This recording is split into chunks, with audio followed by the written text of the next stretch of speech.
Hello guys, I am roaster boy Ali, যাকে তাকে মারি রোস্ট। তবু আসেন আমার ভিডিওতে কোনো ভিউজ, তবু আমি করি রোস্ট। সো প্রথম এই পাগল চাটির ভিডিওটা আগে দেখে নাও। শুভ, তুমি কি ভেবেছিলে তুমি আমাকে ছেড়ে চলে যাবে আর আমি কষ্ট পাবো? শুভ তোকে ছেড়ে চলে গেছে এই কারণে, কারণ শুভ বুঝতে পেরেছে 10 জনের খাওয়া মাল শুভ ইউজ করতে পারবে না, তাই ছেড়ে চলে গেছে।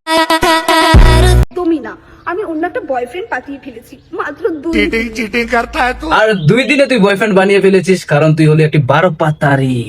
তাই তোর 2 দিনে বয়ফ্রেন্ড হয়ে গেছে। পচা জিনিসে মাছি বেন বেন এমনও একটু বেশি করে। সে তোমার থেকেও বেশি সুন্দর, তোমার থেকেও বেশি হ্যান্ডসাম। ও শিট, আমি তো নামটাই বলতে ভুলে গেছি। নামটা হচ্ছে রাকেশ। আর আমি যে শুভর কথা বলছি, যদি ওই শুভ হয় তাহলে তো 2 দিনের জন্যই তোরা 9 মাসের টিকিট কাটিয়ে দিবে হসপিটালের, বুঝলি বেড়া চুদি।